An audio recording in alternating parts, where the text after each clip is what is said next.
ሂድ እባክህ ያን ቡትቱ አስተናግደው። ማን ነው ቡትቱ?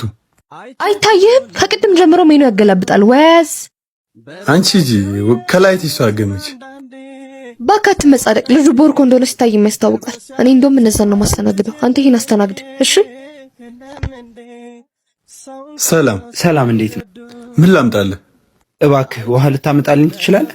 እሺ ሜኑ ላይ ያልገባ ነገር ካለ ልጠይቀኝ ትችላለህ። በጣም ተረድቻለሁ፣ አመሰግናለሁ። እሺ አሁን አመጣላችኋለሁ። አንተ ውሃ አዘዘህ አይደለ? ሲጀመር ከውሃ ውጪ እንደማያዝ ነግሬሃለሁ። ኧረ አንቺ ልጅ እንዴ እረፊ በቃ። ይልቅ እሱንም ሳይከፍልህ እንዳይወጣ።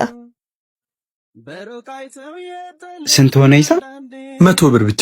ይኸው ይሄ ደግሞ ለመልካም መስተንግዶ። እሺ በጣም አመሰግናለሁ። ትላንትና ነው ከውጭ የመጣሁት እና ምናልባት የምፈልገው ነገር ካለ እንዳገኘ ስልክህን ልትሰጠኝ ትችላለህ? ወይኔ ቢኒ እዛ ጋር የተቀመጡት ልጆች አይታቸዋል። በእናትህ ሂሳብ ሳይከፍሉኝ ወጡ እኮ። እሺ ምን አባቴ ላደርግ ነው? ችግር የለውም ስራሽ ላይ ችግር እንዳያመጣ እኔ እከፍለዋለሁ። ችግር የለውም አትጨነቂ። እሺ አመሰግናለሁ። ሰዎችን ከላይተን መገመት እናቁም። ቁም ነገር ያለው ልብ ላይ ነው። ልባችን ንጹህ ሲሆን የሰዎችን ልብ ለማየት እንታደላለን።